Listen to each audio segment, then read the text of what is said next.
Steve Jobs was born on February 24, 1955 in San Francisco, California. Right from the start, there was something unusual about his situation. He was adopted. His biological parents, a Syrian graduate student named Abdulfatah John Jandali and an American woman named Joanne Schiebel, were not married when he was born. They made a tough decision to place him with adoptive parents who could provide a stable home. Paul and Clara Jobs, a working-class couple, gave him their name and raised him in Mountain View, near the southern end of the San Francisco Bay, at a time when the area was gradually becoming known as Silicon Valley. His adoptive father was a machinist who worked on laser manufacturing equipment. And at home, he taught his son basic electronics, how to work on cars, and how to handle small mechanical repairs. Even as a child, Steve showed a spark for thinking differently and sometimes pushing boundaries. Growing up, he attended local schools in the Mountain View and Los Altos areas. He was not always the best student in a formal sense because he often grew bored in class and sometimes played pranks or caused disturbances. Still, he was bright enough that teachers sometimes recommended skipping a grade. At an early age, he became fascinated with how electronics worked, thanks in part to his father's lessons in the family garage. He loved tinkering with radios, televisions, and other devices, learning to see how small parts fit together and how circuitry allowed machines to operate. This hands-on curiosity would shape the way he approached the world in his later years. In high school, he met Stephen Wozniak, better known as Woz, who shared his passion for electronics. Wozniak, slightly older, was a brilliant engineer who could design and build computing devices that were ahead of their time. Some critics have questioned why he didn't share more of his fortune openly, though close friends say he preferred private, quiet ways of giving, or that he believed driving innovation was itself a form of philanthropy. It remains a debated point in discussions of his character. Despite the controversies, his story resonates because it shows how vision, perseverance, and refusal to settle for compromises can fundamentally alter industries. Under his influence, Apple didn't just make products, it shaped consumer culture worldwide. We went from an age where phones were mostly flip devices for calls and text messages to an era where tiny pocket computers, connected to vast digital ecosystems, dominate our daily lives. Jobs foresaw that wave and rode it like few others, merging artistry and engineering into something that felt almost magical to those who used it. Looking at his entire journey, from a curious adopted boy in Mountain View, to a college dropout wandering barefoot around Reed, to the charismatic founder who got fired from his own company and then returned to save it, it's clear that his life was anything but a straight line. He faced rejection, health crises, corporate politics, and personal struggles along the way. Yet he emerged each time with a sharper focus, forging ahead with convictions that products should simplify life, spark joy, and expand human potential. After his death, Apple continued under Tim Cook, becoming even more profitable and influential, though debates have continued about whether the company has maintained the same level of radical innovation. Meanwhile, Jobs' personal story has been the subject of biographies, documentaries, and feature films, each attempting to capture both his brilliance and his flaws. But perhaps the best way to understand him is to look at the devices we use every day. Smartphones, tablets, laptops with sophisticated interfaces. And remember that Jobs played a central part in making them what they are. As technology marches on, the underlying spirit of user-centric design and the blending of art with engineering that he championed continues to shape the digital world. In the end, Steve Jobs left behind a legacy that's about more than just Apple or Pixar or the gadgets we hold. His life demonstrated how an individual guided by passion, creativity, and relentless pursuit of perfection can create ripples that reshape global culture, communication, and even social interaction. His story is a reminder that a single person's vision, when executed with enough determination and courage, can indeed challenge and change entire fields. It is also a testament to human imperfection and the complexities of balancing genius with empathy. Like him or not, his impact is undeniable. and his life story remains a compelling narrative of innovation, ambition, and the remarkable ability of technology to redefine our lives. Jobs was captivated by what Woz could do, but more importantly, he had a knack for recognizing the potential to turn Woz's inventions into real products that people might want to buy. This combination, Woz's technical genius and Jobs's marketing vision, would eventually spark one of the most significant companies in modern history, Apple.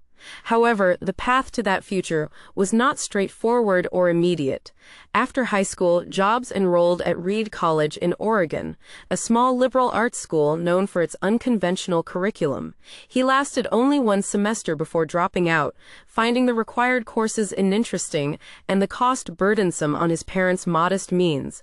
Despite dropping out, he continued auditing classes that appealed to him, including calligraphy, which taught him about artistry, design, and aesthetics.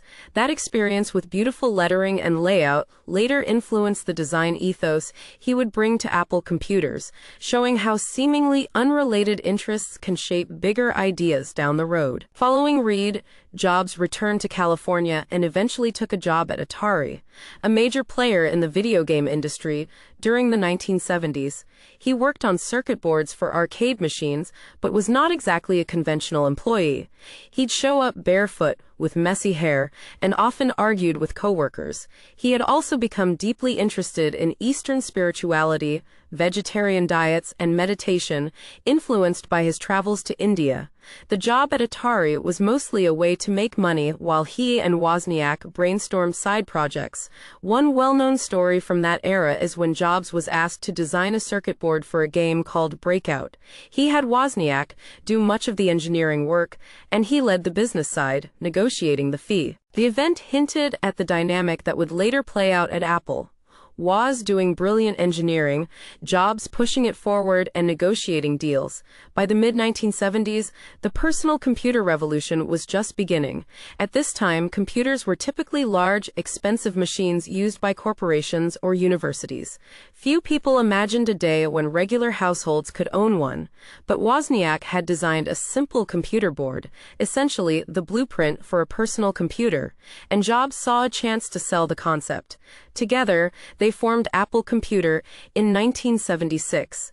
They started in the Jobs family garage, assembling printed circuit boards of the Apple I computer and selling them to hobbyists and local electronics stores. This Apple I was not yet a fully assembled machine in a case, but rather a kit for those who were technically inclined. Despite its limitations, it showcased that the era of personal computing was about to bloom.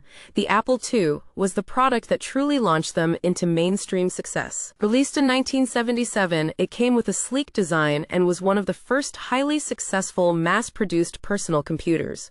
Jobs was behind its user-friendly image, pushing for a simple, ready-to-use machine that arrived fully assembled, while Woz engineered its internal architecture. The Apple II transformed the company from a tiny startup to a rising star in Silicon Valley. In a few short years, Apple's revenues climbed, and it became a public company, making Jobs and Wozniak wealthy. Woz eventually stepped back from day-to-day operations, but Jobs was just warming up. As Apple grew, so did Jobs' ambition. He was constantly searching for new technologies and ideas that could give Apple a competitive edge. In the early 1980s, he visited Xerox PARC, Palo Alto Research Center, and saw a demonstration of a graphical user interface, GUI, controlled by a mouse. This was a dramatic shift from the command-line interfaces that dominated computing at the time. Jobs recognized that this GUI concept, combined with strong hardware design, could redefine personal computing entirely. He channeled these insights into the development of the Lisa project, and then the Macintosh. The Lisa was too expensive and never became a commercial hit, but it laid crucial groundwork for the Macintosh, which launched in 1984 with the famous 1984 TV commercial directed by Ridley Scott. The Macintosh's GUI, Icons, folders, and point-and-click mouse were revolutionary for consumers, though it took years before they became an industry standard. However, internal politics at Apple were intense. Jobs was a visionary with an exacting eye for detail, but he could also be difficult and abrasive. He had a reputation for driving employees relentlessly, sometimes humiliating them in meetings if their work did not meet his standards. This environment led to clashes with the board of directors. Apple executives hired John Sculley, a seasoned CEO from PepsiCo, hoping he could bring structure and discipline to the growing tech firm. Jobs initially courted Sculley personally, asking him if he wanted to sell sugar water for the rest of your life or come with me and change the world. But eventually, power struggles between Jobs and Sculley escalated. In 1985, after disappointing sales from the Macintosh and mounting disagreements, Apple's board sided with Sculley, and Jobs was effectively pushed out of the company he had founded. In the wake of his exit, Jobs was deeply hurt but not deterred. He soon formed a new venture called Next, aiming to create high-end computers for the education and business markets. The Next computer was technologically advanced, sporting a sleek magnesium case and an operating system called NextStep, which featured innovations in software development and user interface.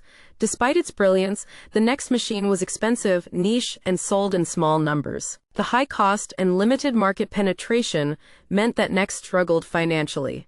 It never approached the mass market success of the Apple II or the Macintosh. Even so, the underlying technology of Next would become critical years later, influencing modern operating systems, including parts of what would eventually become Mac OS X. At almost the same time he started Next, Jobs also purchased a small computer graphics division from filmmaker George Lucas. This division would become Pixar. Initially focused on selling 3D imaging hardware to institutions like medical facilities, Pixar pivoted to making short animated films using innovative computer technology. Their early short film, Luxo Jr., garnered attention for its technical and storytelling brilliance, but they struggled to become profitable by selling hardware alone. A fateful partnership with Disney to produce full-length animated films eventually changed everything. In 1995, Pixar released Toy Story, the world's first feature-length film made entirely with computer animation. Not only was it a commercial hit, it also received massive critical acclaim and started a new era in filmmaking. Pixar followed Toy Story with an unbroken string of hits like A Bug's Life, Monsters, Inc., Finding Nemo, and The Incredibles, revolutionizing the animation industry. By the time Disney acquired Pixar in 2006, Jobs had become Disney's largest individual shareholder, further increasing his wealth and standing in Hollywood. Meanwhile, Apple's fortunes declined after Jobs left. The company suffered from internal discord, misguided product lines, and strong competition from Microsoft's Windows-based personal computers. By the mid-1990s, Apple was losing money and seemingly on the verge of collapse. In a twist of fate, Apple decided to buy Next in 1997, hoping to use its software as the foundation for a next-generation Mac operating system. By acquiring Next, Apple effectively brought Steve Jobs back into the fold. Jobs returned as an advisor initially, but soon was named interim CEO, ICEO, after an internal shakeup. He orchestrated a deal with Microsoft to invest in Apple and guarantee the continued development of Microsoft Office for the Mac, easing concerns about the platform's viability. Once back in control, Jobs moved swiftly to simplify Apple's product lineup, which had become confusing and bloated. He canceled many peripheral projects and refocused on a few core products. One of his most visible early successes in the second chapter at Apple was the iMac, introduced in 1998. The iMac was a colorful, all-in-one computer that stood out from the beige boxes dominating the PC market. It offered a single streamlined unit, integrated with a monitor, matching keyboard, and a handle on top. Critics praised its design, and its user-friendliness convinced many consumers that Apple was relevant again. During this time, Jobs cultivated a unique partnership with British industrial designer Jony Ive, who shared Jobs' obsession with simplicity and elegance in product design. The design philosophy that they established guided nearly every subsequent Apple product, emphasizing clean lines, intuitive interfaces, and minimalistic beauty. Then Apple introduced a series of hit products that changed the company's focus and the global tech landscape. One was the iPod in 2001, a pocket-sized digital music player with a sleek scroll wheel that synced seamlessly with Apple's iTunes software. While MP3 players existed before the iPod, Apple's version was far easier to use and came with an entire ecosystem that included an online music store, iTunes, which revolutionized the way people bought and listened to music. Buoyed by the iPod's success, Apple launched the iTunes Music Store in 2003, a service that allowed users to purchase individual songs or albums at a time when digital piracy was rampant. This combination of hardware, the iPod, and software, iTunes, turned Apple into a music industry powerhouse. Next, Jobs directed Apple's attention to an even more ambitious device, a smartphone that would bring together computing, internet access, and a music player into one device. In 2007, Apple unveiled the iPhone. Its touchscreen, absence of physical keyboard, and intuitive interface were revolutionary. The iPhone changed not only Apple's fortunes, but also the entire smartphone industry, pushing companies like Nokia, BlackBerry, and Motorola into a race to catch up. Within a few years, smartphones modeled after the iPhone's design became the new standard. As if transforming the music and phone industries weren't enough, Apple introduced the App Store in 2008, opening iPhone development to third-party developers. That sparked an explosion of creative mobile applications, from gaming to health to navigation. It turned the iPhone into a platform on which entrepreneurs worldwide could build new businesses, effectively reshaping software distribution and consumer habits. Then, in 2010, Apple launched the iPad, a tablet device that looked like a bigger iPhone but opened new possibilities for media consumption, productivity, and creativity. Once again, a new category of consumer electronics was propelled into the mainstream by Apple's design and marketing machine. Jobs' run of success in the 2000s firmly positioned Apple as one of the world's most valuable and influential companies. Alongside these triumphs, Jobs himself became an iconic figure. He was known for his keynote presentations, delivered in trademark blue jeans and a black turtleneck, a style that created an almost mythic persona. Many who worked with him described him as a genius with an incredible ability to foresee consumer needs before consumers themselves realized what they wanted. Yet he also had a demanding, sometimes ruthless approach to leadership, characterized by intense focus, impatience with mediocrity, and a willingness to tell people their work was insanely great or utterly terrible, with little filter in between. A significant challenge in his personal life emerged when he was diagnosed with pancreatic cancer in 2003. He tried to manage his illness privately for a while, pursuing alternative treatments early on before undergoing a more conventional surgery. Though he resumed his role at Apple, his health issues became more apparent in public appearances, and by the late 2000s, he took multiple leaves of absence to focus on recovery. He eventually underwent a liver transplant in 2009. Despite these setbacks, he continued to oversee Apple's major product launches, remaining a driving force behind the scenes. But over time, his frailty became increasingly evident, and the long battle with cancer took its toll.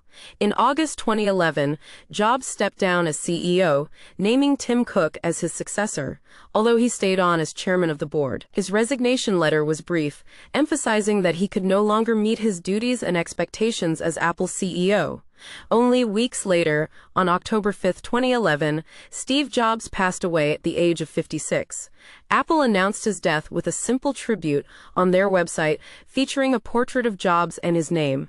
Tributes poured in from around the world. Technology leaders, politicians, artists, and countless fans mourning the loss of someone who had profoundly shaped the digital age. In addition to his astonishing achievements at Apple, Pixar, and Next, one of Jobs' lasting legacies is his approach to design, aesthetics, and user experience. He believed that computers and consumer electronics should not only function well but also look beautiful and feel effortless to use. He once said that design is not just about how a product looks, but how it works at a fundamental level. His obsession with detail went as far as caring about the internal layout of computer circuit boards and the packaging that customers opened. Another aspect of his legacy is his demonstration that relentless focus and a willingness to challenge the status quo can lead to transformative breakthroughs. When he returned to Apple in the late 1990s, he slashed down product lines and forced the company to concentrate on a smaller number of products done exceptionally well, rather than a broad range of products with mediocre impact. This laser-like focus helped Apple refine its identity and usher in a sequence of category-defining inventions. Many people have pointed out that Jobs had weaknesses in interpersonal relationships. He could be temperamental, known to berate employees in public or demand near-impossible deadlines. His drive for perfection sometimes verged on tyranny, and he showed little empathy for those who couldn't keep up. Yet people who lasted under his leadership often said that despite the difficulties, they felt motivated to do the best work of their lives because they believed in his vision and recognized that his intensity stemmed from a genuine desire to create revolutionary products. He also had an unconventional spiritual side, shaped by his youth experiments with psychedelics and trips to India.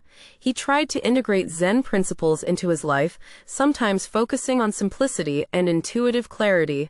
These influences were visible in the minimalist design ethos of Apple products, which exuded calm, order, and a sense of organic unity between hardware and software.